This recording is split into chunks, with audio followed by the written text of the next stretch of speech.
अजी वो गोली चलाएंगे और हम अपना बचाव भी न करें। जेल जाना होगा तो जाएंगे, लेकिन देख लिया जाएगा। सुन लीजिए, जेल कोई बंधन नहीं है हमारे लिए। इस तरह की बात बेबाकी से बड़े बड़े डॉन भी नहीं करते हैं। पुलिस और मीडिया के सामने चुप ही रहते हैं।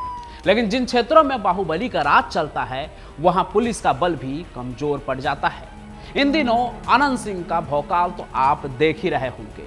बाकी कहानी आज सिवान के पूर्व सांसद शहाबुद्दीन के भौकाल की है। वो काम जिसको ना जिले का डीएम कर सकता था और ना ही राजधानी पटना में बैठा कोई जेल आईजी, वो काम कैसे मिनटों में कर दिया मोहम्मद शहाबुद्दीन यानी सिवान के साहब ने।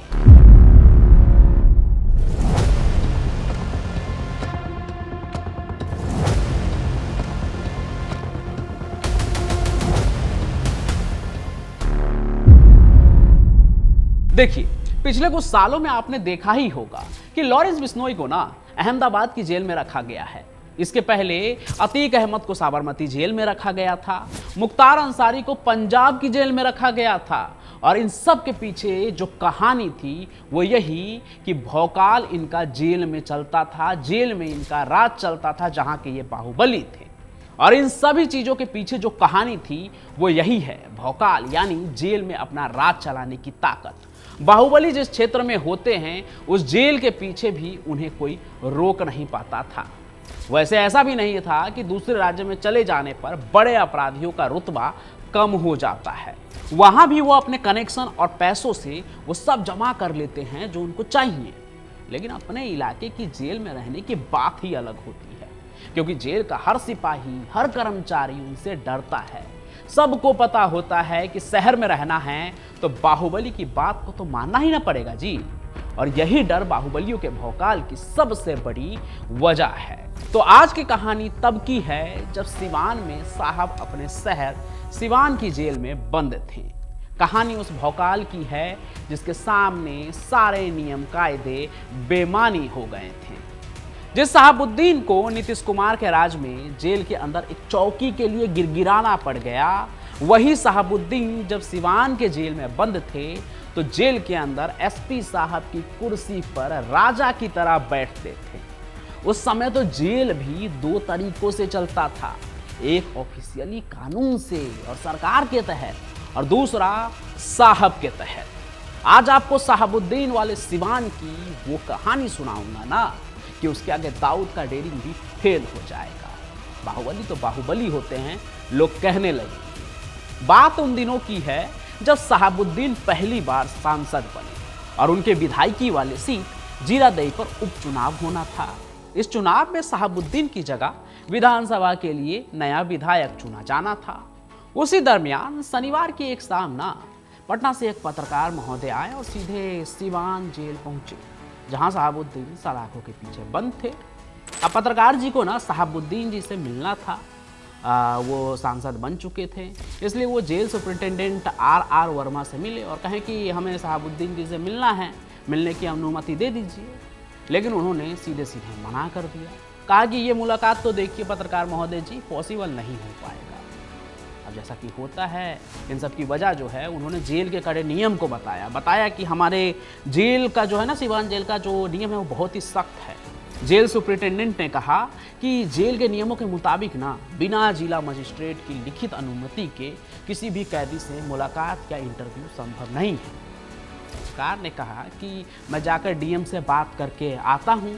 तो जवाब मिला कि अब तो डीएम साहब भी कुछ नहीं कर सकते, अब तो देर हो चुकी है। शाम होने के बाद इस समय जब आप आए हैं वो जेल में लॉकअप का समय है, और इस समय तो यहाँ तक कि जेल के आईजी भी ये काम नहीं करा सकते हैं।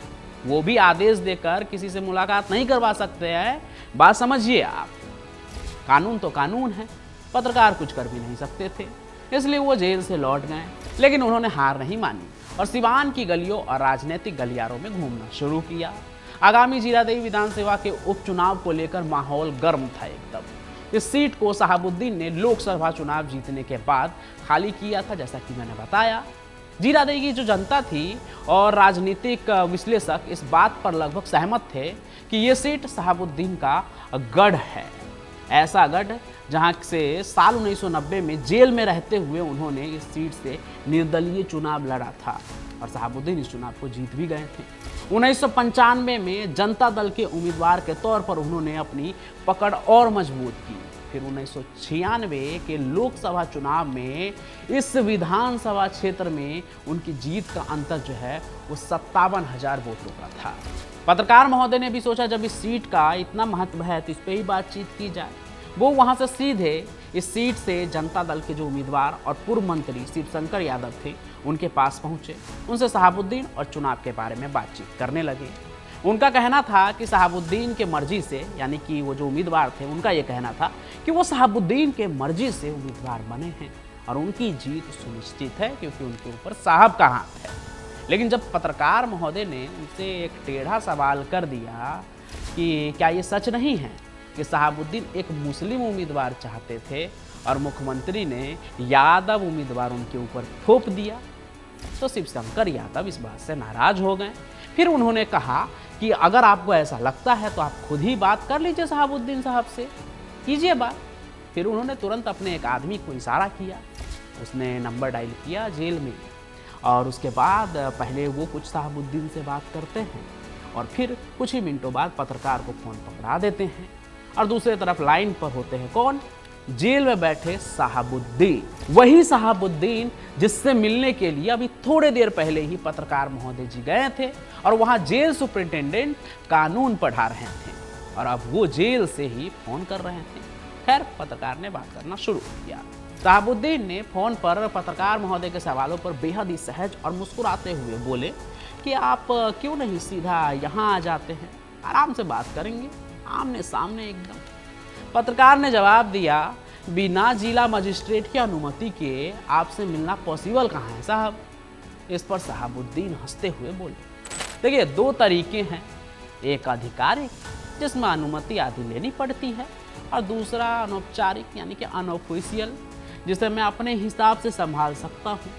अगर आप अनऑफिशियल तरीके से मिलने के लिए तैयार हैं तो आप सीधे जेल गेट पर आइए, मेरे आदमी आपको अंदर लेकर आ जाएंगे। समझ रहे हैं आप? शहाबुद्दीन जेल के अंदर आदमी को ले जाएंगे मिलने के लिए जबकि वो खुद जेल के अंदर बंद है। पत्रकार को समझ नहीं आ रहा था कि ऐसा कैसे हो सकता है। जेल का गेट खुला, फिर अंदर से कोई झांका, उसके बाद बड़ा दरवाज़ा खुला और शहाबुद्दीन के लोग उन्हें सीधे जेल अधीक्षक यानी कि सुपरिटेंडेंट के ऑफिस में ले गए, जहां एक तरह की पार्टी मीटिंग चल रही थी। समझ रहे हैं? जेल के अंदर पॉलिटिकल पार्टी, जी हाँ, जेल के अंदर, जहां शहाबुद्दीन घूमने वाली एक कुर्सी पर बैठे हुए थे और चारों तरफ समर्थकों का ना एक तरह से भीड़ लगा हुआ था। उस दिन सुपरिटेंडेंट के ऑफिस में सुपरिटेंडेंट नहीं बल्कि खुद शहाबुद्दीन विराजमान थे और जेल उनके लिए पार्टी ऑफिस था। शहाबुद्दीन ने मुस्कुराते हुए पत्रकार का स्वागत किया, वेलकम किया और बातचीत शुरू कर दी। जहां शहाबुद्दीन का ही पहला सवाल था कि कोर्ट ने मुझे भगोड़ा क्यों कहा साहब? मैंने 16 मामलों में पहले ही जमानत ले रखी थी और 4 मामलों में अग्रिम जमानत के लिए आवेदन भी किया था, जिसे कोर्ट ने ना तो स्वीकार किया और ना ही खारिज किया। फिर मुझे भगोड़ा कैसे कह दिया गया? उन्होंने ये भी कहा कि उनके ऊपर जो मामले दर्ज है उनमें कई तो साधारण मारपीट के मामले हैं जो आमतौर पर मजिस्ट्रेट कोर्ट में चलते हैं, लेकिन उनके खिलाफ ये मामला हाई कोर्ट में ट्रांसफ़र कर दिए गए। आप खुद सोचिए ना, ये सब क्या दर्शाता है? ये सब कुछ शहाबुद्दीन पूछ रहे थे पत्रकार से।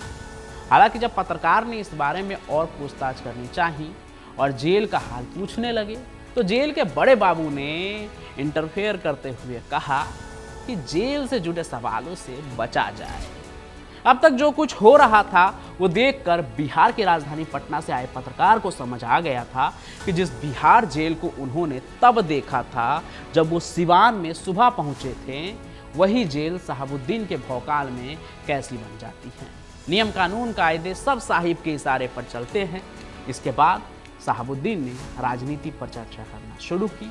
उन्होंने अपनी योजनाओं और रणनीतियों पर खुलकर बात की। उन्होंने कहा कि जेल में रहते हुए भी अपनी जनता और अपने समर्थकों के संपर्क में हैं। उनका कहना था कि मेरे लिए जेल कोई बंद दरवाज़ा नहीं है, यहाँ से भी मैं अपनी जिम्मेदारियाँ पूरी कर सकता हूँ। मतलब ये कि भले ही कानून मानने वाले लोग ये मानते हों कि जेल जाने के बाद करियर खत्म हो जाता है, वो सब सिवान के साहब जैसे लोगों पर लागू नहीं होते हैं।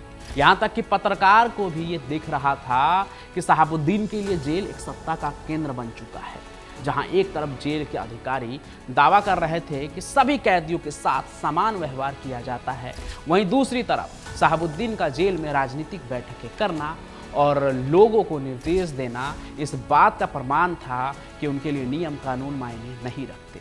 तो यही था साहेब का सिवान में भौकाल। शहाबुद्दीन की कहानी ने यह साबित कर दिया कि उनकी यह कहानी राजनीति और बाहुबल का एक ऐसा गठजोड़ है जो शायद ही कहीं और देखने को मिले। उनकी सत्ता का डर और प्रभाव जेल की ऊंची दीवारों को भी पार कर जाता था। बिहार की राजनीति में शहाबुद्दीन का ये चेहरा एक कड़वी सच्चाई है, जहां कानून और व्यवस्था उनके सामने बौनी नजर आती है। बाकी शहाबुद्दीन की इस कहानी पर आपका क्या कहना है वो कमेंट जरूर कीजिए। खास करके वो लोग जो कहते हैं कि आप झूठी कहानी बताते हैं, वो जरूर बताइएगा कि इस कहानी के बारे में आप क्या कहना चाहेंगे, जो कि एक पूरे के पूरे रिपोर्ट से जुड़ा हुआ है। उस रिपोर्ट का स्क्रीनशॉट भी हम यहाँ लगा देंगे। बाकी आप क्या कहना चाहते हैं वो जरूर लिखिएगा। वैसे ये कहानी सिर्फ शहाबुद्दीन की नहीं, अभी पिछले दिनों, अभी आगे मैं उस पर कहानी लेकर आऊँगा। अभी जो आप देख रहे हैं मोकामा में जो सब अभी चल रहा है, अनंत सिंह से जो जुड़ा मामला है, ये सब दर्शाता है कि बाहुबलियों का राज अभी भी ख़त्म नहीं हुआ है। बाहुबलियों के राज के तले जुर्म अभी भी पैदा ले रहा है, नए नए लोगों का नाम सामने आ रहा है। अब तो मोकामा से सोनू मोनू वर्सेज अनंत सिंह की कहानी सामने आ रही है। बेखौफ होकर ये लोग आज की तारीख में भी, शहाबुद्दीन की कहानी तो पुरानी हो गई, शहाबुद्दीन अब रहे भी नहीं, लेकिन आज भी बिहार की गलियों में गोलियां बेखौफ चल रही है। तो ये कहीं ना कहीं हमारे शासन प्रशासन पर एक बड़ा सवाल है। हालांकि ये पूरी कहानी जल्द ही मैं लेकर सामने आऊँगा। आज की इस कहानी पर आपका क्या कहना है वो जरूर कमेंट करें। बाकी आज की इस कहानी को लाइक भी करें, ज़्यादा से ज़्यादा शेयर करें, हमारे इस चैनल को सब्सक्राइब जरूर कर लीजिए, ताकि जब हम कहानी लेकर आएँ तो आप लोगों के पास इसका नोटिफिकेशन जाए। बाकी मैं पंचम प्रकाश यूँ मिलता रहूँगा, तब तक के लिए आप लोगों का बहुत बहुत धन्यवाद।